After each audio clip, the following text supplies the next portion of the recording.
Hey gang, it's JC, and this is your Daily Dose for Wednesday, November 17th, 2010, a cooperative venture with Mind Active in beautiful downtown Brentwood. Archives at the top of the page, Eye Candy Archives, bottom of the page.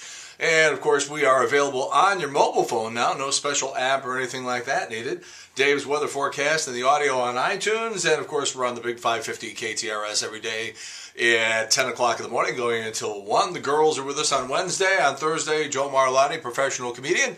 And on Friday, it's Smash, digging the Smash. And of course, it's not too late to get in on our Mixtape Friday thing. Just send your 5 favorite all-time songs to showgram at ktrs.com. That's showgram at ktrs.com. We pick about a half a dozen of your top 5s, and we present them on the air in the 11 o'clock hour every Friday on Mixtape Friday. Smash and I sit there and kick it around a little bit. And then out of the ones that we use, each Friday we pull a grand prize winner for an iPod Nano and also a $50 gift certificate to Gallagher's over in Waterloo, Illinois. So not bad at all. So that's how that works as we roll on here. And of course we stream audio on ktrs.com, and highlights, of course, can also be found on that website. If you haven't heard, we've added Trish Gazelle to the show. Trish's Trash might be coming back. So Trish is with us. She's the producer of the show now and also doing a little co-hosting on the side. And we welcome Trish to the big show. All right, let's get into it here. George W. Bush broke ground on his presidential center in Dallas yesterday. Somebody instructed him as to how a shovel works. Pilots are starting to express annoyance at being patted down by TSA agents at the airports. That's what the flight attendants are for. England's Prince William will marry his longtime girlfriend, Kate Middleton. The Queen of England is said to be very pleased, but then again, who cares what Elton John thinks? Sarah Palin's 16-year-old daughter, Willow, is in a little bit of hot water.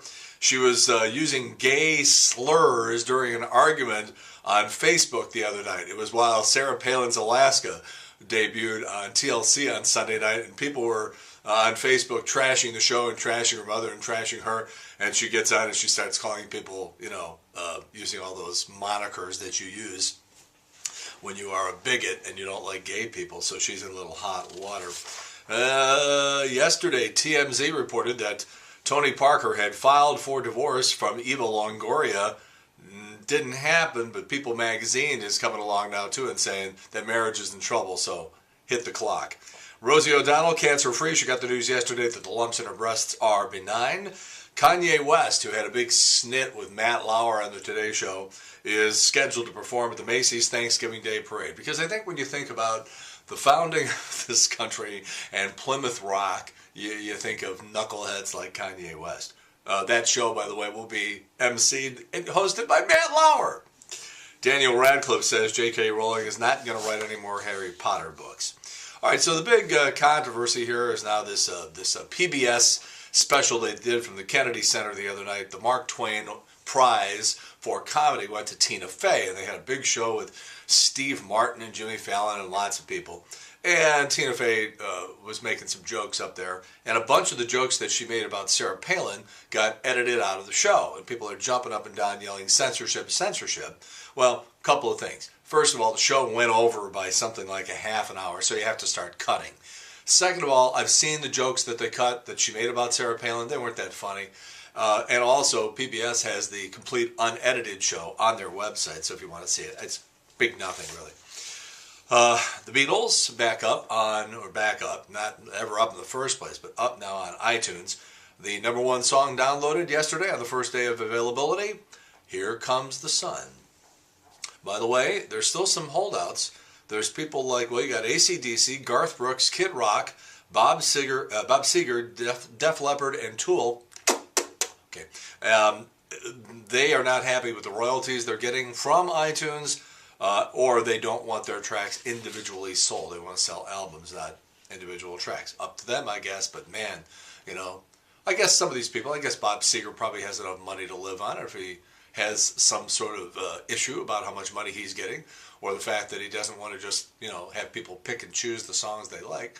Seems a little dumb, but it's their songs, so they're free to do whatever it is they want to do with them. Neil Young who turned 65 over the weekend, has a hybrid car. He took, what was it? It was a 59 Lincoln Continental, and he converted it to a hybrid, and it set the garage on fire and almost burned his damn house down. $1 million in damage. We're going to do a thing on the show today. Lady Antebellum, which is this country act that has really exploded in the last 2 or 3 years. They have a song called Need You Now.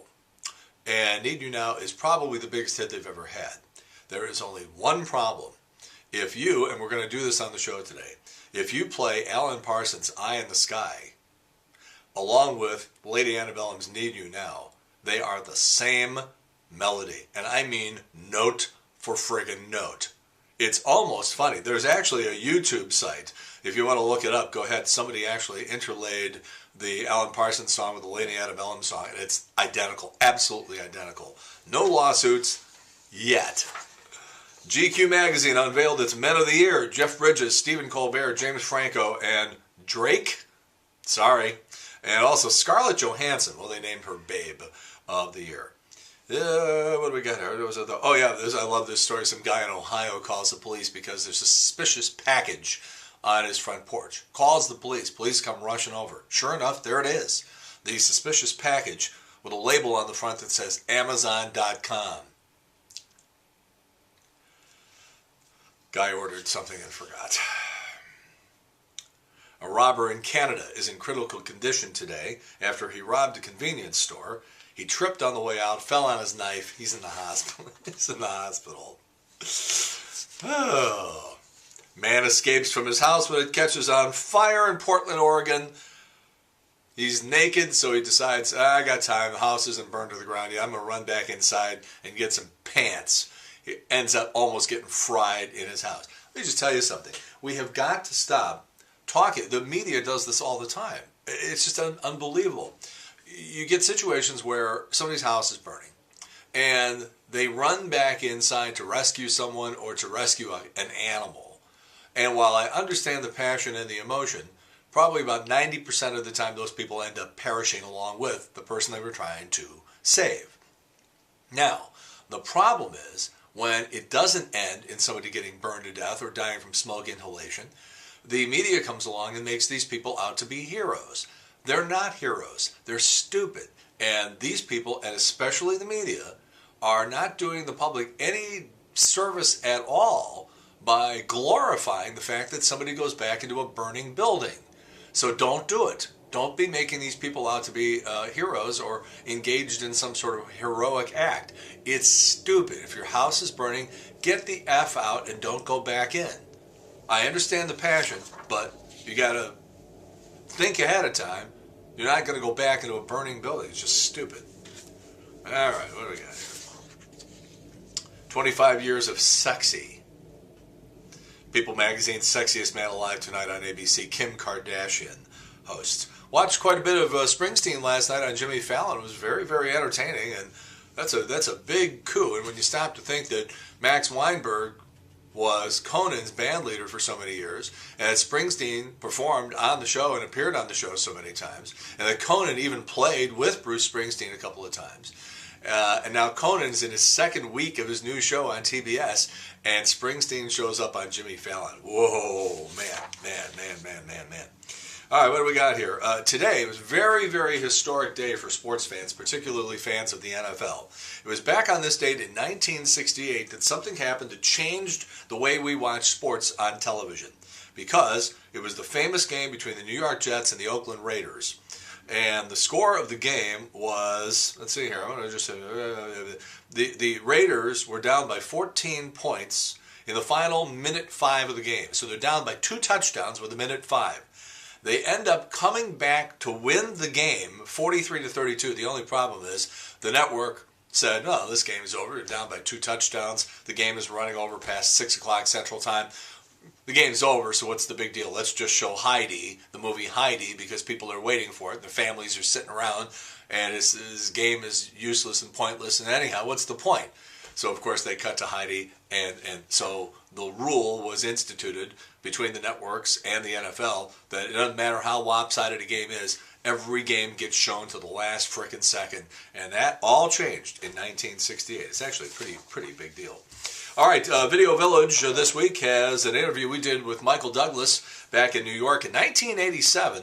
Like I said yesterday, it's sort of sad, really, to watch the deteriorating nature. See, I had trouble with deteriorating, and then I blew nature. It's the way things are early in the morning sometimes.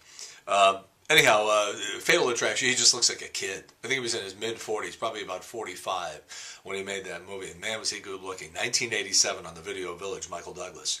The Wayback Machine is an old story with Mike Bush and Drew Smith, who used to do some of our sports on the old Breakfast Club on KSD. And it's a story about Bob Gauss, the tennis pro, the golf pro at Tower T. I'm having a rough time today, folks. The golf pro at Tower T, who qualified for the U.S. Open back in 1999, and it's a story that they did. It's actually very entertaining. Our old school photo today is me and Mike Bush from back in 1990, although you might not. Well, you'll recognize us, but we're being silly. JC's Eye Candy, I've only had one dog in my life, and he was a big old, dumb, lovable yellow lab named Harry. Wait till you watch what this dog can do. Wait till you see this dog. I don't know how much time somebody would have had to spend with this animal to get him to do all this stuff, but it's unbelievable. So enjoy that, dog lovers, JC's Eye Candy. And I think we have a really good cat video tomorrow, so equal time there. All right, that's it, JC's Daily Dose for Wednesday, November 17th, 2010, a cooperative venture with Mind Active in beautiful downtown Brentwood. And in the meantime, we've beaten this one to death. Have a good one. See you later. Bye.